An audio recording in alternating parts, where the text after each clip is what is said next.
we talk about placebo so often, and I titled this one Placebo Advantage because, yeah, well, because you and I'll start right there off the top of you and I talking. I mean, it's been years now of us going, so we don't often get sick. True story. I mean, we don't, not that we never do, but we don't often. I think I don't know if there's some norm out there of how often people. Well, let's kind of talk about that. Okay. Because I ask that question of every patient. And as I'm going down my list, I'll say, how often do you get sick? So Kevin, how often do you get sick? Historically, I'd say Averagely, once a year, I'll get a little bit of something, though. We're now a year away from it. A year ago today would have been March 2020. And I had the longest. Right. You were the sickest, the longest. Yeah, ever. It might have been COVID. Yeah, it was the weird COVID type stuff. I never got tested, but that was the longest. Before that, once a year, nothing that ever kept me from doing anything. But I did get, before I met you, I would get a yearly strep throat that I'd have to get an antibiotic for. I wouldn't get past it. And that's kind of where most people would say that's pretty normal. So most people hearing this, if you're thinking to yourself, well, how often do I get sick? And I say, even the sniffles, most people are going to be, oh, the sniffles. Yeah. 2, 3, 4 times a year is, 2 to 4 years, what normal people will say. Yeah. And I would say that's normal in America. That's I was going to say common. And the increase, the norm continues to increase. The norm. I don't know about that. Like I would suspect that. I'm saying experientially, just talking to people, and now I've got a cold, or I've got it seems more often. Now, granted, my reticular activator is probably on, and I'm listening for it more. Either way. Well, but then the flip side of that is, how often should that be? And I would venture a guess, and this is going to lead back us to our activated placebo kind of whatever, is that humans do get sick. So you and I are not talking through functional medicine saying, oh, you could live a life and eat a certain way to never get a cold. That's ridiculous. Everybody's going to get a cold.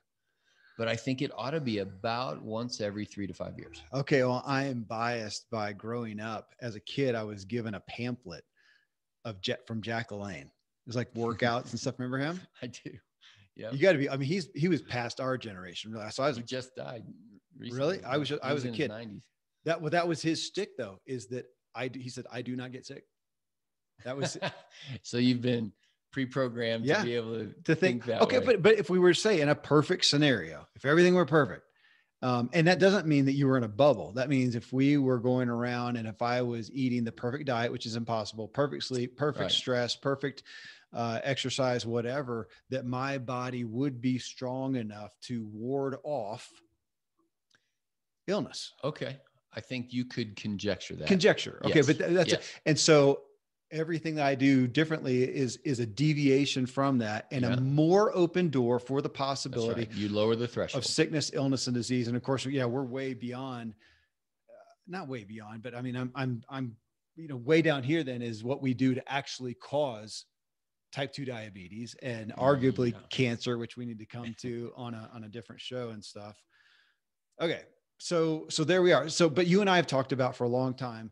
Obviously we are doing all the things, eating, sleeping, exercising, trying to, have a good stress response, all these things to make ourselves literally more resilient. Okay. So physiologically, mentally, or no, let's just say physiologically, if that's fair. Okay. We're doing these things to And so everybody listening to that, they're thinking about what they eat, what they, how they sleep, their stress, all these things that we talk about in every show. For the literal, tangible mechanics of I should be stronger and more resilient. So now let's set that over here. And then, because you and I have wondered, how much benefit do we get from the very fact that we think that we should not get sick? We get some. And there it is. And so there's where we're talking about the placebo advantage of, it's kind of the old quote of, who is it? Henry Ford or whoever said it, whether you think you can or think you can't, you're right.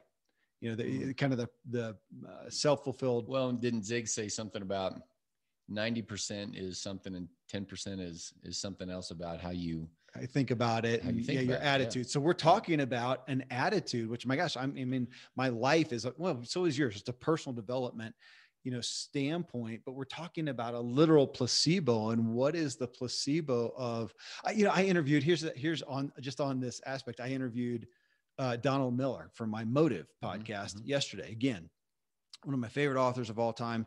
And he talked about his mom had some little, Walgreens purchased plaque or something that she put in his room that said, or something, he made fun of it, but it was his name.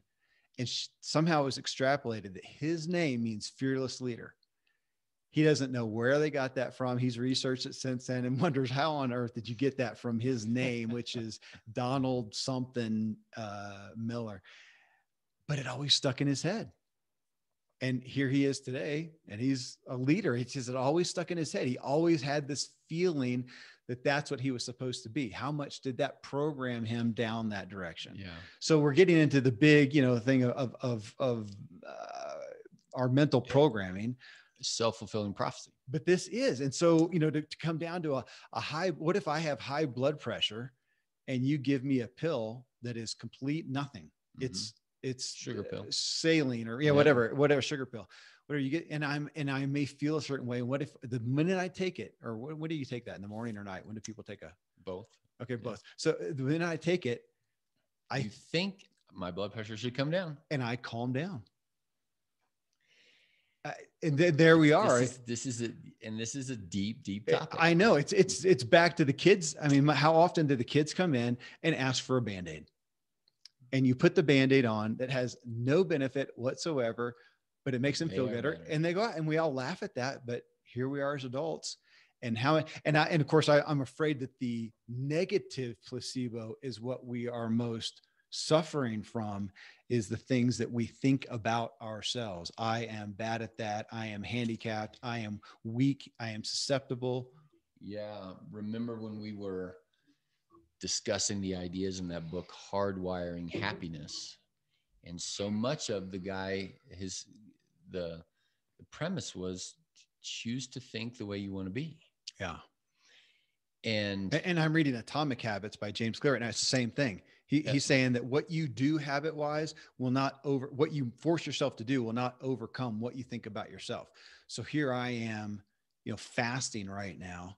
And if I am just gritting my teeth and hating doing it, but thinking of myself as unwell and obese or, whatever, he's saying you're not going to overcompensate for that. Let's go right into that, because we talk about fasting a lot, and our world has grown up with this idea that if you don't fuel, you're broken.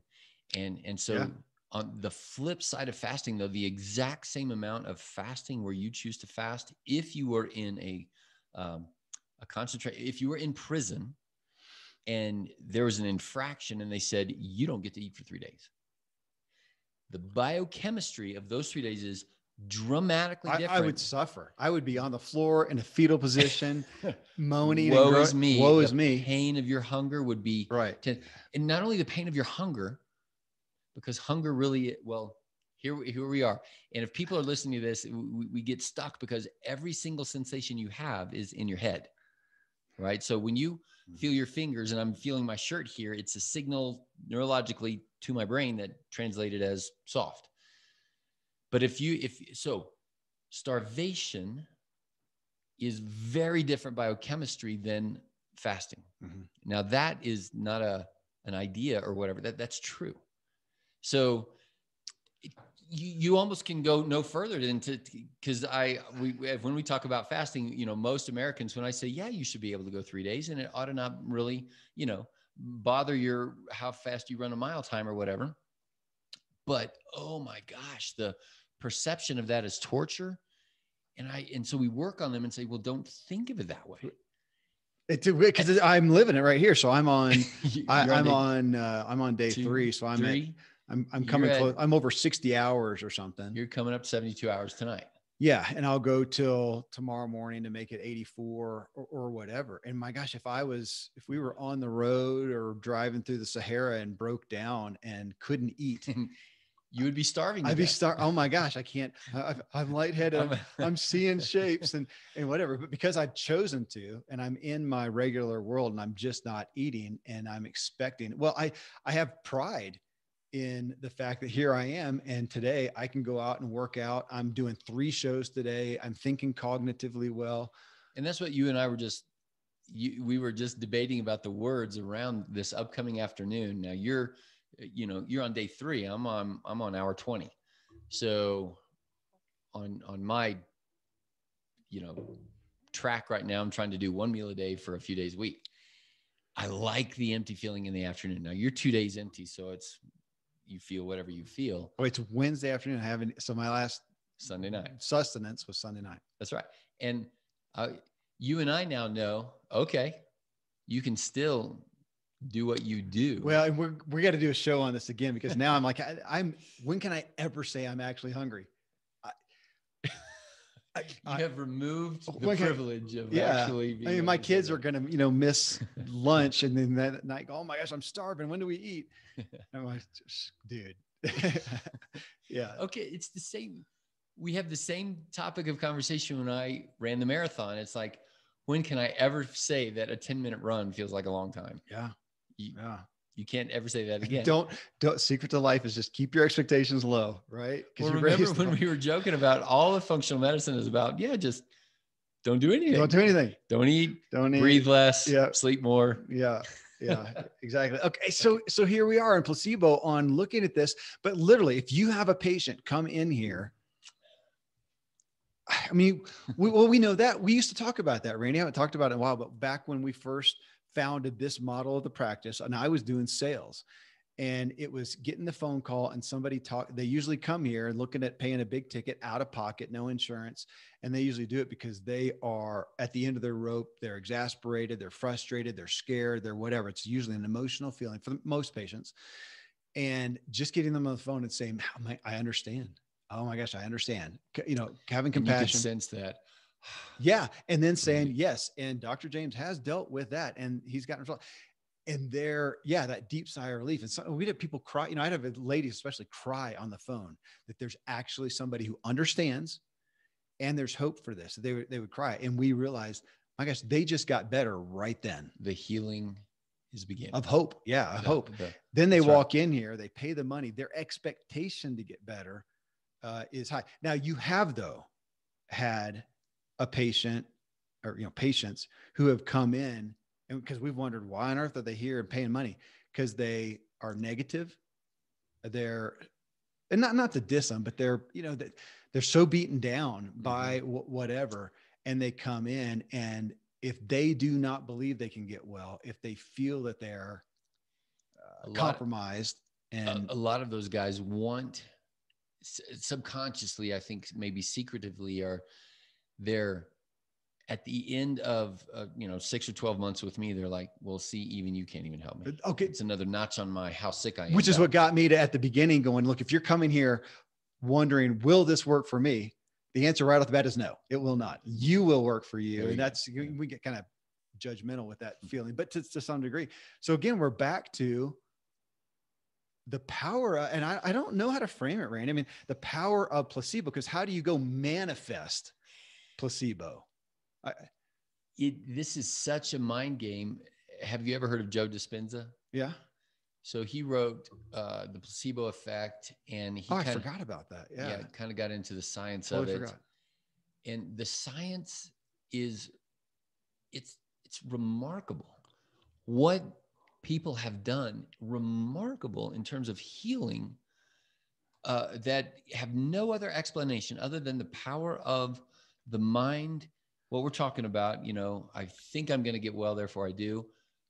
Remarkable stories. Now, at the same time, there's Mrs. Smith over here, who greatest, sweetest person, whatever, but still succumbed to the cancer or the XYZ thing. So, right. And so that always still exists. So if you've got, type 2 diabetes, are you just going to placebo and positive think your way out of it? As you're eating cake and ice cream. Right. But if we're looking at, well, let's take the high blood pressure medication. So here I am standing here today. And if I had high blood pressure, to say, okay, Dr. James, you're just saying I should just, think my way out of it, positively, maybe so. Or do I just take this pill that has this magic ingredient in it to get me out of it? Is that going to cure it? Maybe so. Well, actually it doesn't cure it. It just manages it. Right. Or do I give you a sugar pill and convince you that now in America, that's illegal. Like it is. Oh, really? Yeah, it is. Well, you mean from a doc? Yeah. As a medical doctor, I'm not allowed to use the placebo effect, which how dumb is that? Think about that. I am not allowed. Even when you know that, I mean, they've done the studies. To let you think that you're getting better when you're not. I have to tell you, no, you're sick. Because we could come on here and cite however many studies where they took this control group, this control group, gave them the actual med, gave them the placebo and the thing. But I mean, the point here, what's in it for the listener and for us right now is how can we benefit? And if we're going to say that this resides on the choice, the pursuit of having a positive expectation and faith for your health, in addition to, I mean, like take exercise. So I'm going to go out, every day, generally, I'm going to go out and exercise. So that's the question that we can't answer is how much benefit do I get from the literal breathing deeply, stressing the muscles, and how much do I get because I just think of myself better? Right. And we don't know. And you think the exercise is helping you. Yeah. And you so will never be able to tease out one effect from the other. I mean, this is so Lance Armstrong, who's always a bad example because all people think about him is the lying and the performance enhancing drugs. Aside from that, though, he was an amazing athlete, amazing, disciplined guy. And I knew enough. I didn't know him real well personally, raced with him some, but knew enough of him that he got so much. He had to think that he had trained better and more than anyone else. Again, take the performance enhancing drugs off the table, but he had to do that. And I realized that his confidence was in that, whether or not he was actually the best trained when he got on the line. He just had to think that he had done more. Oh, hey, whatever works for you. I would sometimes come to the line thinking, I haven't, because I've got kids and I've got all this. I haven't trained the best, but I can suffer more than somebody else. And I would, man, I'd end up some of the races with the vessels in my eyes, blown or however that works, blood red eyes. And okay. Cause I see you going, whatever does it for you, dude. Yeah. Whatever you think that will benefit you will benefit you. And it will. But we would never look at somebody who is suffering with gangrene and say, man, you got to have a positive mental attitude about this. And yet we would say that, but we would agree with that. What you can have gangrene and be worse. Like if you're all negative, or you could have it and be, positive. And that's where even in true life medicine, you're never as well as you could be, and you can always be a little bit weller, right? It's just, where's your, okay, let's come to make it, put our money where our mouth is. So we will, what is this? This is March 2021. Hopefully within the next 30 days or so, we're going to be coming and saying, hey folks, we have nutritional supplements, True Life Nutrition. We're going to be launching our own set. And they are about, what are they? $100 a month for the basic package that we're going to be advocating. $100 a month. So for somebody to get that, and nobody will be able to say what's the benefit. So if you start taking, if you take their blood work, so if you do advanced diagnostics, do a big blood test, and here it is ahead of time. Yeah. And then we're going to say, okay, take our recommended, Dr. James recommended nutritional supplements for 90 days, which is generally your timeline to see, and then do the supplements again, or do the advanced diagnostics again and see, oh, this measurement's better. This measurement's better. This measurement's better. But we also know that by somebody coughing up $100 a month, their expectation, and then physically putting that pill in and swallowing, their expectation to get better. If we did just do sugar pills, folks, I swear to God, we're not. But if we just did, I would say everybody's going to get better a little bit. Yes. And we know that that is scientifically proven. So that's hopefully more in addition to an actual ingredient that does fill a void. But that's what when, how I roll off the randomized double-blind placebo trial. So double-blinded means we are controlling for a placebo effect. That's why double-blinded means the patient is blinded as to, is this the placebo or the real deal? And the doctor giving it is blinded. Okay. So there's a secret code somewhere locked away that's not going to get unlocked until, years later at the end of the study. Yeah. We know that. For example, very famous medicines like Viagra. Mm-hmm. The FDA will say you're only going to get approved if you have this much percentage of people more than placebo.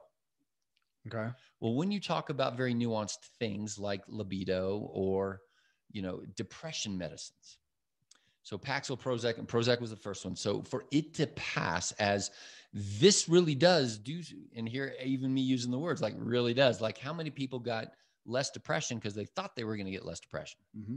Well, that was the blinded arm, and it's a very high placebo effect, almost 40%. So 40% of the time. Now, the real medicine might have been 45% got better. But then $1 billion drug based on 5% better than a sugar pill. Mm-hmm. Viagra, same thing. All of those kind of places where the mind figures largely. And now this doesn't figure largely. And if you break your leg and, what's your pain tolerance level, right? How much of the placebo effect are we turning off of people when we say, oh, like my dad's a doc, so I grew up with the phrase, oh, that's just placebo effect. It's a negative thing. Like, oh, that's just all in your head. Right? That's how we speak. Yeah. And this is what this show is, to flip that and go placebo effect. Awesome. Yeah. You should praise God that. Yeah. Yeah. But we would look at that and we'd say, no, you're just positive mental attitude. You're just you're faking it till you make it. That's not true.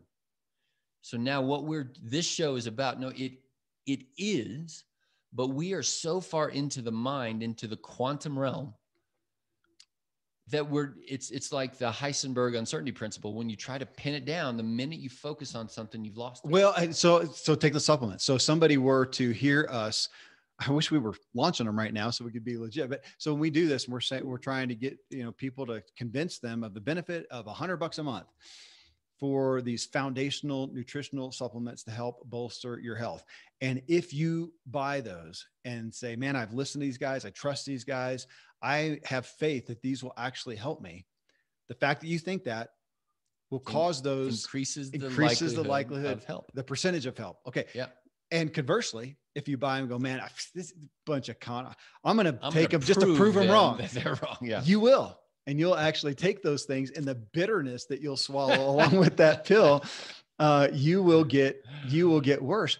And it is terrible. Your health is your own darn fault. Well, it's, yes. And so we're into the bothness.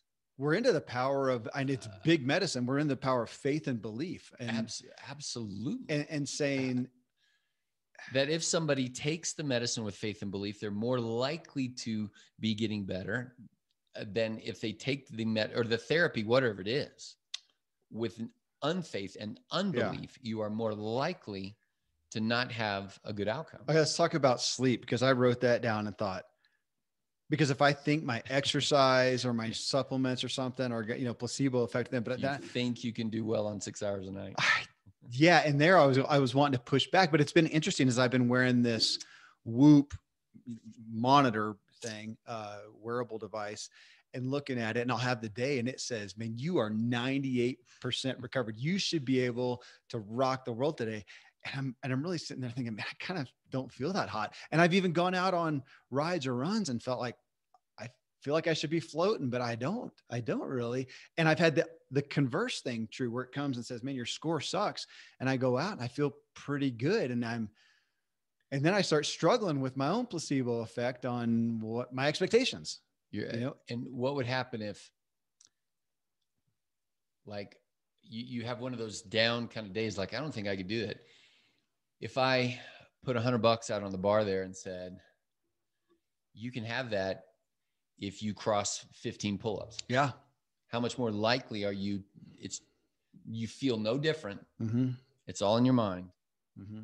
But I've thought about that, when I start I don't feel like it's in there today. Like I can do more than 15 now. I know you can. Jerk. But if 20 is the next mark. Yeah. If somebody if I'm going to lose $100 if I don't get there, I think I could get there. You probably pull it out. The adrenaline or the mindset or the whatever. Here's another thing. Like in college, I remember this with friends, and you have to pull an all-nighter, like, oh my gosh, something has happened to them. I just got to burn the midnight oil. Or you had something to do. And I remember we had a project and we were going to bed at 2:00, and this person, my partner, was saying, oh, tomorrow's going to be so horrible. I can't believe we're going to bed so late. I'm like, you were doing something good. You spent the time. It's for a worthwhile cause. Just be happy, but just be okay with it.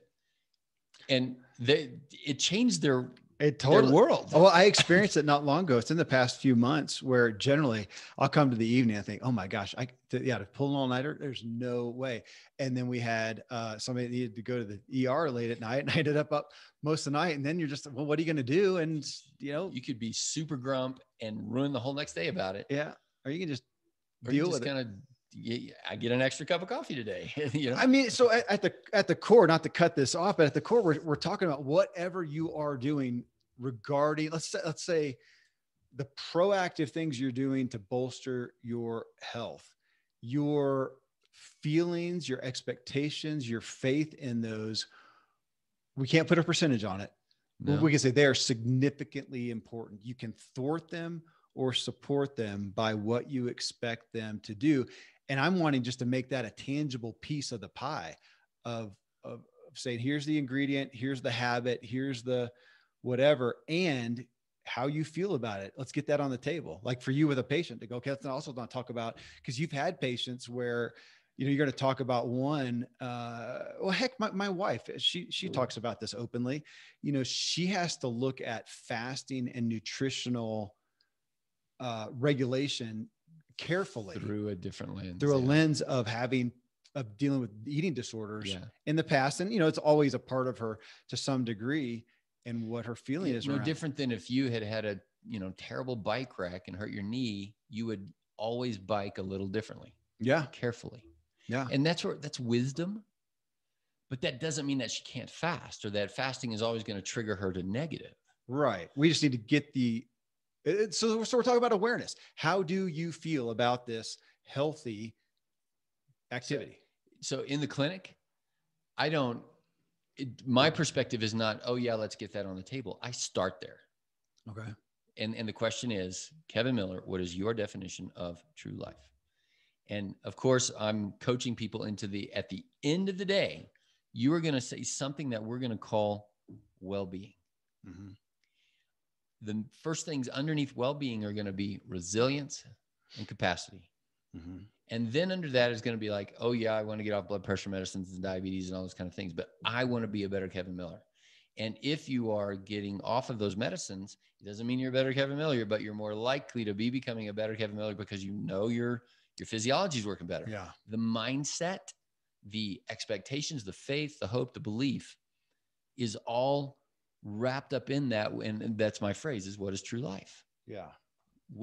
And all of us ebb and flow. You wake up on the wrong side of the bed. There's Monday, there's Friday, there's springtime and wintertime. I mean, 1,000 variables banging in on your head.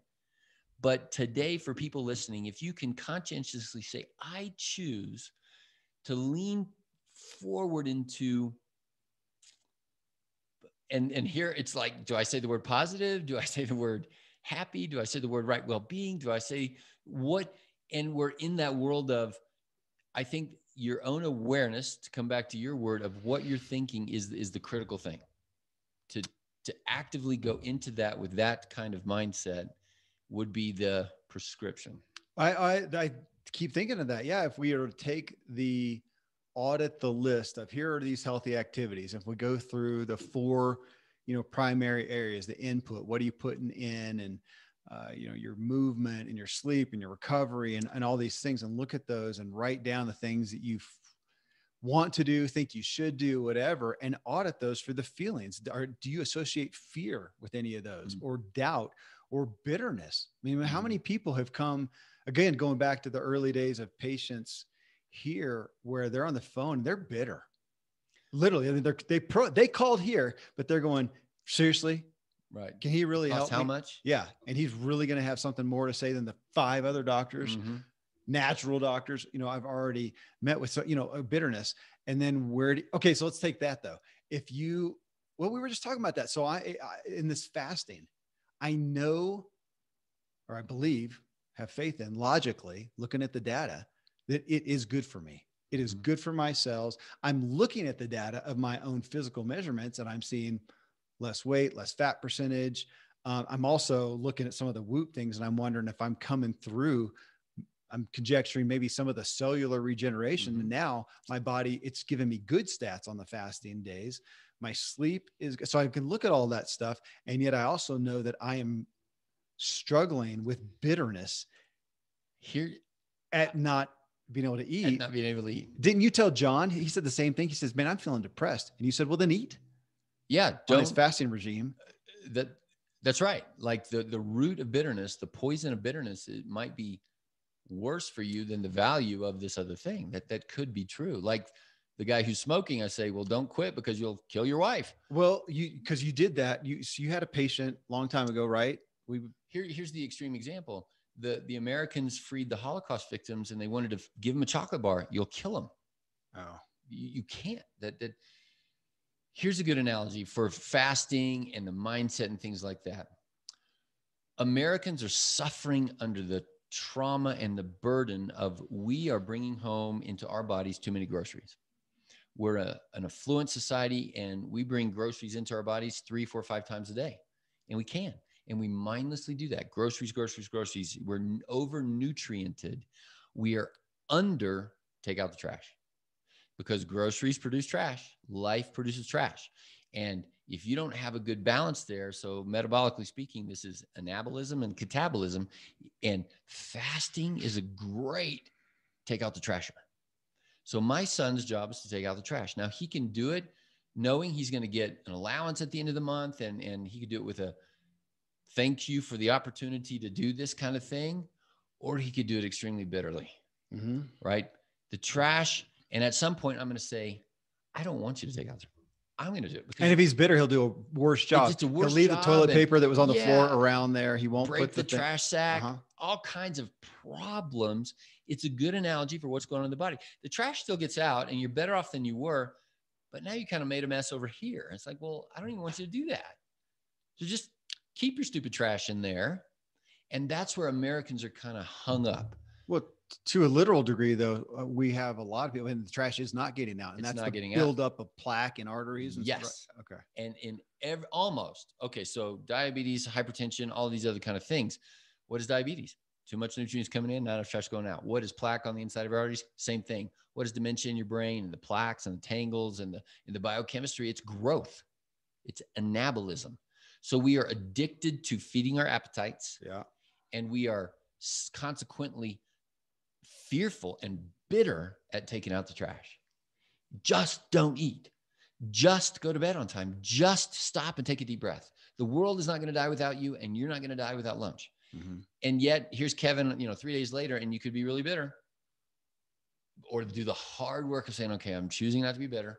I'm looking forward to my tomorrow morning breakfast. Well, I know, because it's stupid. Because last night, my wife's like, oh, she mentioned about food. She goes, oh, God, that's right. You can't eat. I said, well, I can. I can go out today and buy. I can buy an infinite amount of food. Cake and ice cream. I'm choosing not to. I'm just irritated with my emotional state of. And her saying you can't actually create a little bit more irritation. Yeah, I have the right to be bitter, and this is stupid. I'm doing this to myself, and there we are dealing with it. Now. Yep. Okay, so it's so on the same side then. So saying that we can take the good thing and make it better with our positive attributes, expectations.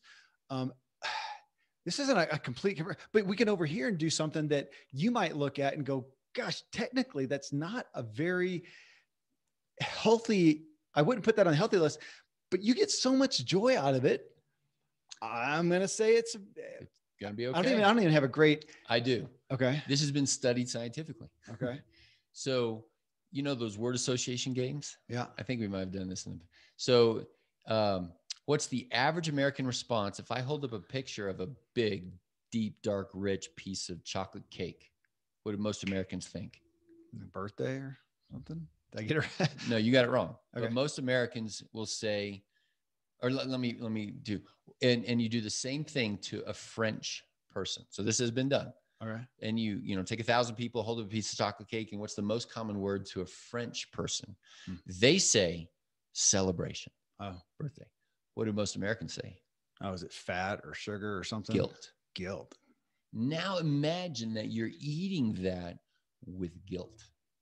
Now, this is the French paradox. So Americans eat less fat than the French do, but we have more heart disease and yada, yada, yada.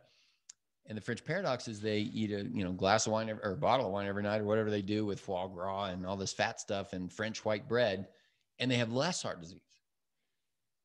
That, and the conjecture is exactly what we're talking about here, that they do it with an attitude of joy and celebration. Well, my daughter was over there. She says, oh my gosh, it's like 10 o'clock and we're just making food.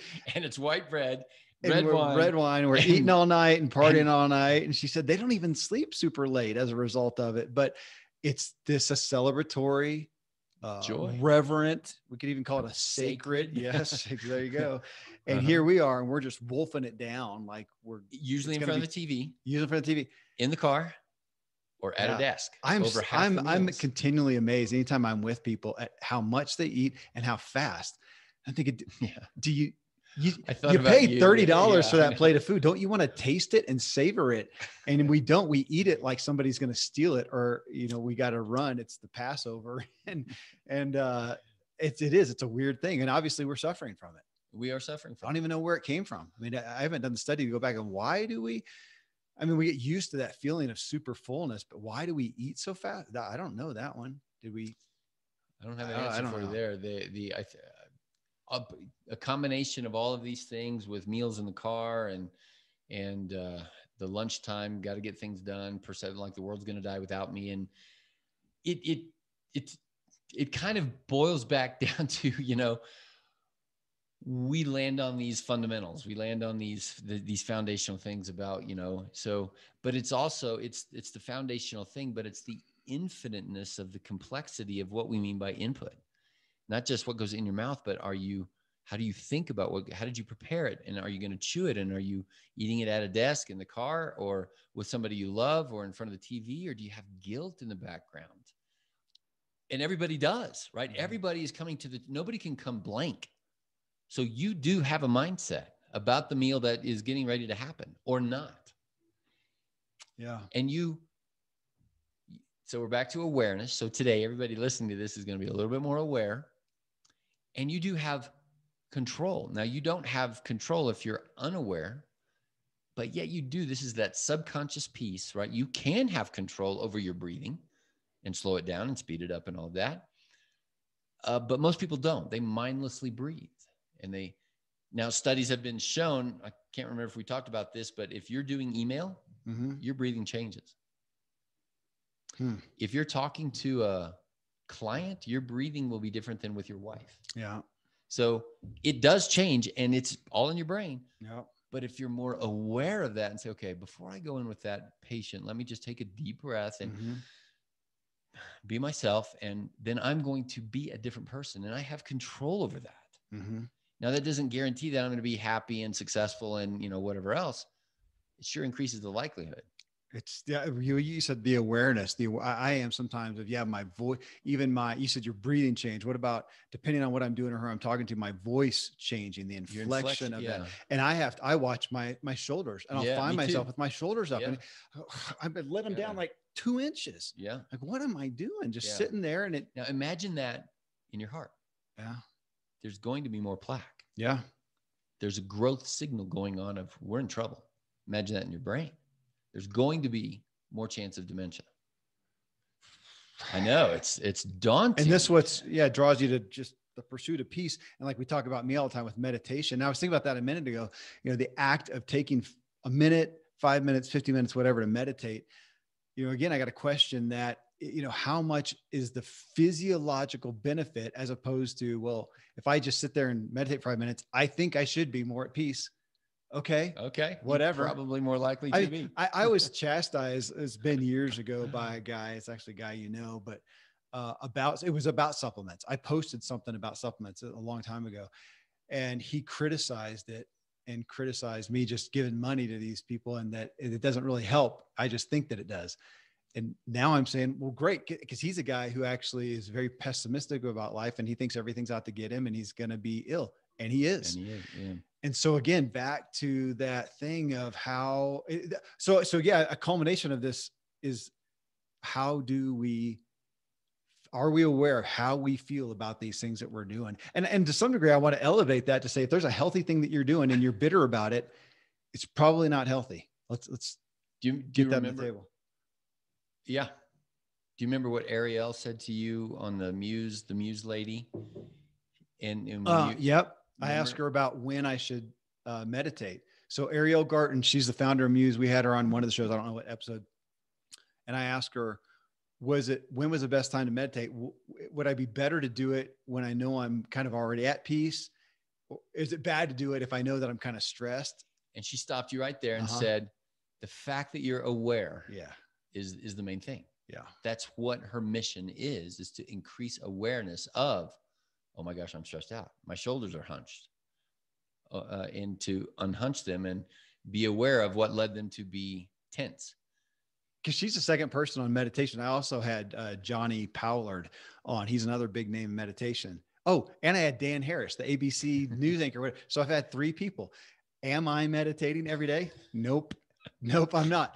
But you're more aware. I am so much more aware specifically of just like we talked about, my shoulders are up here, or I'm breathing hard, or what's my posture, or how am I feeling? Am I worrying? I'm more aware just of worry. I'm daily aware. Again, I think I'm thinking about it, maybe especially during fasting. I'm thinking about it more about what am I worrying about? And the fact that I am such a worrier and it has no relevance to the circumstances. There's no circumstance that you can pose that I can't find something to worry about. And me stepping back going, what am I worried about? Am I going to think I'm going to end up dead or homeless tomorrow? It's not going to happen. What am I worried about? So I'm on the awareness train. Yeah. How much benefit is that? Huge, I would say. Yes. Huge. As much or more so than the fact of actually sitting down. Not that I shouldn't do that also.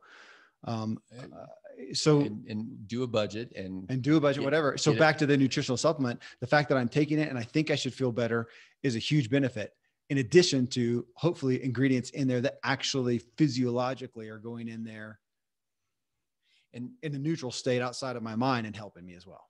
That's right. And that's where I think if we got chastised by, like, even when you and I are developing this nutritional supplement and you want me to get pinned down and say, okay, but this is going to help. No. We cannot say that.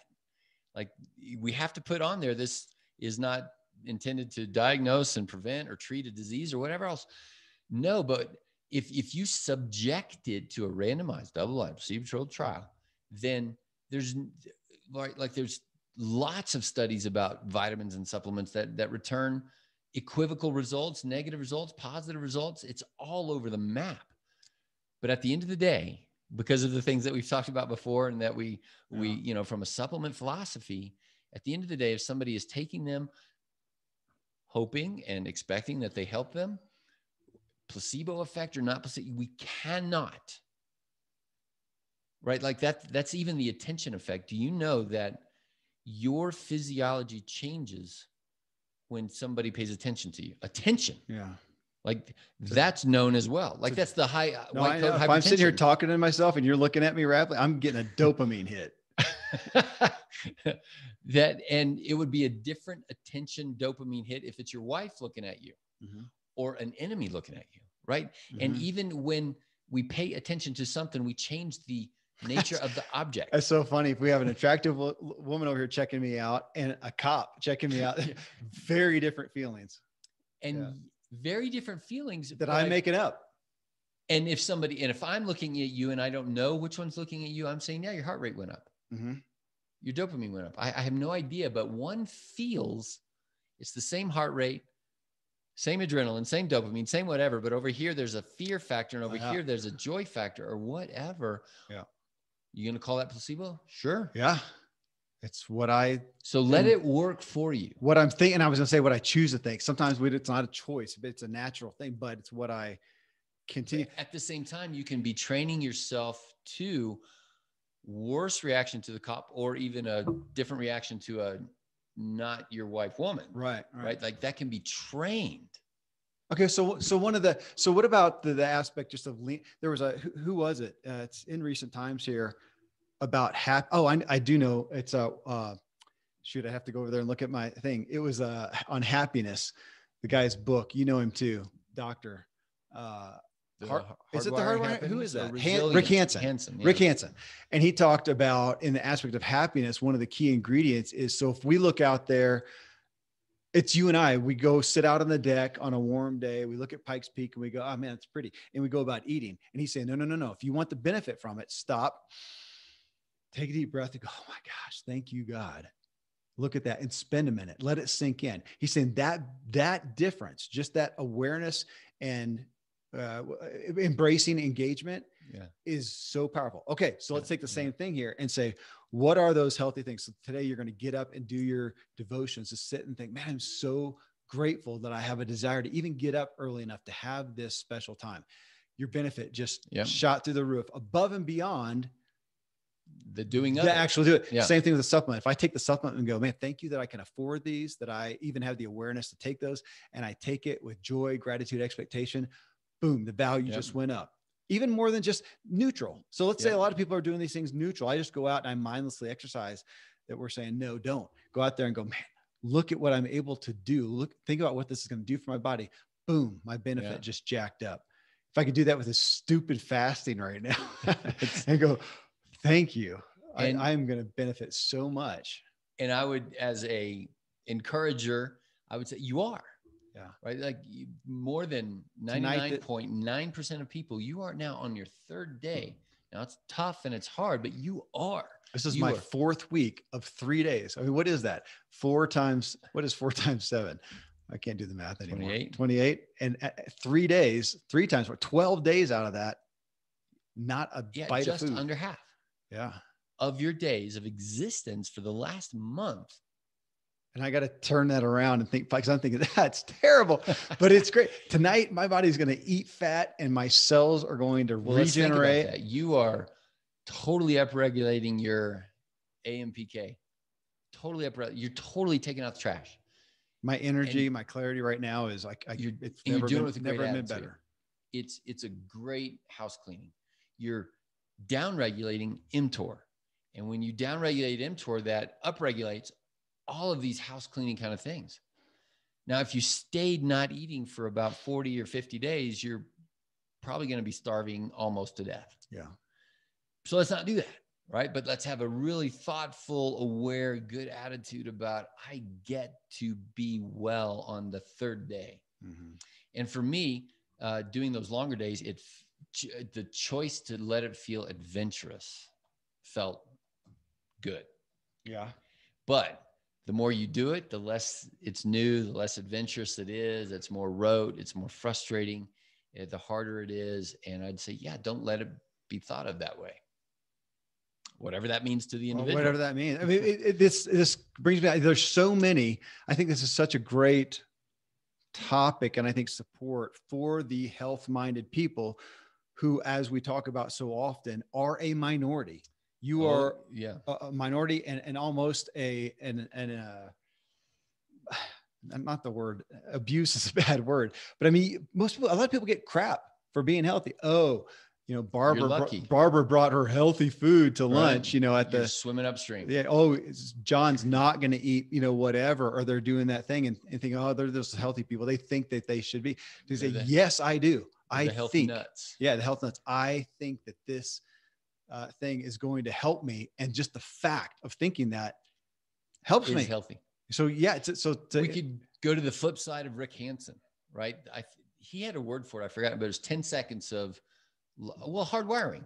That's the whole point, is hardwire that good thought in. Yeah. Don't wolf your food down, but taste it, smell it, feel it, anticipate it, and hardwire that in, hardwiring in happiness.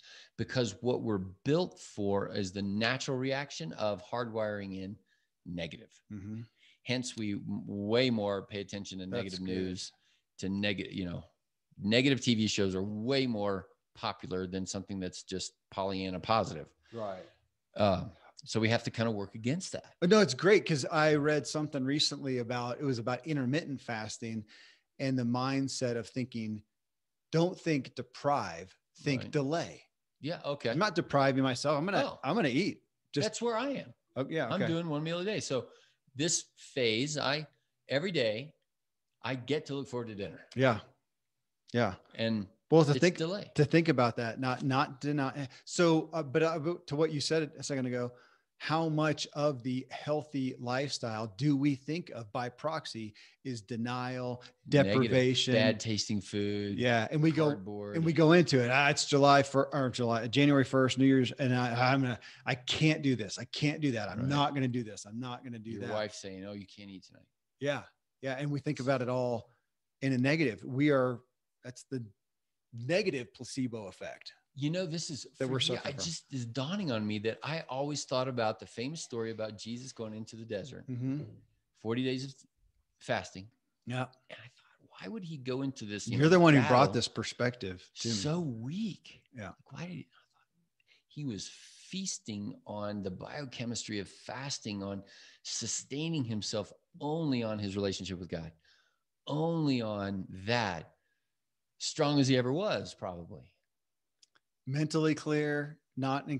So you brought that. It's just, I don't know if I ever told you, it was John Mark Comer. He's a pastor in Portland or something like that. And he wrote the book on Dallas Willard's. Yeah. It's right there on my show. The Discipline. No, it was anyways, I'll come up with it. And he's the one that also brought that to me. Maybe we're thinking about that Jesus didn't go into that event at a decimated. Yeah. He went strengthen. Let's get all the junk out of you. Let you get all the waste out of you. Take out the mentally, physically, whatever, so that when you are tempted, you are at your best, at your peak.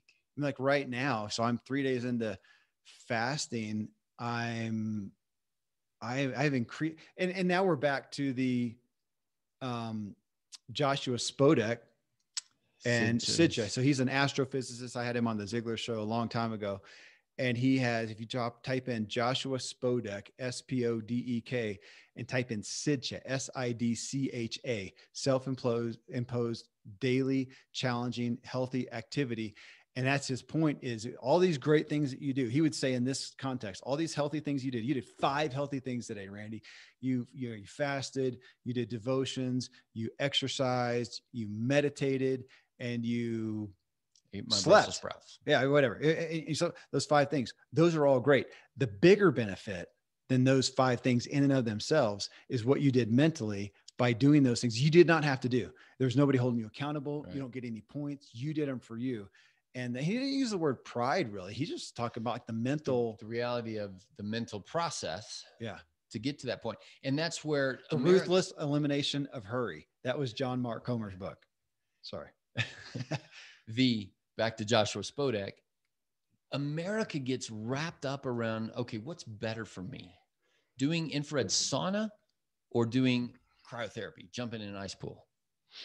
And Spodek, I think, is making a good point is, well, both have their values, but the issue is really, are you choosing to do a self-imposed, nobody else is making you jump in that ice pool. If you think, like the ice, we were watching the internet thing the other day, the guy's running across the ice, he jumped in. I felt the shock of it through the TV. And I'm like, oh, that's terrible. We spend way too much time cold, living at 9,000 feet above cold in Colorado is way different. That. I'm going to pick a different discipline. I'm going for the infrared sauna. Absolutely. But which one's better? It's like, that's just the wrong. Okay. Can I throw something else into there? Because so you just took, what'd you say? Infrared light therapy or infrared sauna or heat therapy versus cryotherapy. Cryo. Okay. Well, I'm going to put on there. Okay. If we're thinking about benefit and the perspective that I'll get a better benefit, give me a glass of wine. Let me sit on the beach for 30 minutes. Every day. The peace of watching the sunset there. But that's one of those things of it. What depends is how we feel about it. If I want to go into that cryo thing with bitterness and fear, because how many of the healthy things, like we talked about it before, our friend that we both know, and you talked about fasting and what was the feeling he had, and his response was, heck no. What? No, but the other one, terror. Oh, yeah. Wasn't that Steve? Yeah. Terror. I think it meant dismay, fear. I think I don't know what your response is. My thought is don't do it. If that's it right now, I said that. You got to get past that. So right now, somebody's looking at, right now, Wim Hof has made so famous, the ice bath. Yeah. And if you look at that with fear, Like, you may have a childhood trauma that can feed into that. So, man, don't pick Don't do something that. else. There's a lot of things out there. If you have fear and dread, and again, bitterness, you're sabotaging whatever healthy thing you're having. Now, I'm not using that as people to go, well, they said, if I have a negative feeling, don't do it. Well, maybe you need to get past it so you can do that. But I'm saying you're negating that. But also over here, what you can attribute that great feeling to, you're going to support and enhance it. So God bless placebo. That's why, again, I called this the placebo advantage. You could call it I just did a book. The guy's book is The Trust Edge, the edge that you have when you have people's trust, the edge that you will have when you harness a positive placebo effect. And it's interesting. We come into this by proxy, thinking of the placebo effect in a positive light, but we've uncovered that in this, that you can have the negative placebo effect too. You are sabotaging through your feelings, negative feelings, something that should otherwise be a benefit to you. Sure. Just like fasting. If you have terror, don't do it. Don't do that. But see if you can get past, we would still say fasting. Train into it. Yeah. My sister, or a lot of people, if you put them at the top of a double black diamond ski hill, there's terror. I would have terror. I would have a sense of excitement. You're excited about it. Yeah, exactly. But you could be becoming the kind of guy that if you chose to put value in that, then we'll start with the blue slope and let's work on some things over here. And then we kind of come over here, because really terror might be the right thing to do to protect yourself. This last weekend. So I've got my littlest one on the bunny slope, and she had gone down one of the big slopes and it was a bad experience. So she was never going to do that again. I said, well, that's not happening. We're going. So we do it. She cries at the top. I thank God somehow said the right things, got her. And by the bottom, she's having fun. And we did green, green, green. Then we did blue. And then I explained, honey, you just did a blue. You went from the bunny slope to the green to the blue. The next one's black. And she says, well, can sometime we do the black? Not with me, but sure. She can go with Randy and do the black. But yeah, just again, it's such I called it, when you're teaching a little kid to ski, I call it the Wahoo effect. Finally, my 7-year-old or whatever it was going down the slope and went, wahoo. I was like, oh, okay, we got him. He's always going to like skiing now. Yeah. Rather than my mom, who had the terrifying thing and just quit. Like, why would I? That's what myself? My wife did. And she's a rock star. She's done other things, but she did go skiing a couple of times. She's like, this stinks. I don't like speed, whatever. And so at this point, she's just, it's not something she's going to do. Okay. Now let's bring that over into fasting. I would say, okay, I get it. Like, a lot of your health picture is not wrapped up in skiing, but a lot of your health picture is wrapped up in these 4 things: input, output, this. Yeah. And the missing fasting of Americans is neutrally a deficit. Mm-hmm. Now, you can make it worse probably if you go into fasting with bitterness and all that other kind of stuff. And I hate this. Okay. Yeah. But I would look at people, because this is what you boil me down to all the time. What are the 4 pillars? I would never put skiing. I would put fasting. Yeah. Like everybody does fast. We all breathe. We all fast. So your awareness of fasting, your awareness of now today, everybody has a placebo effect. Now you're going to be a little bit more aware of it. So let yourself have the placebo advantage.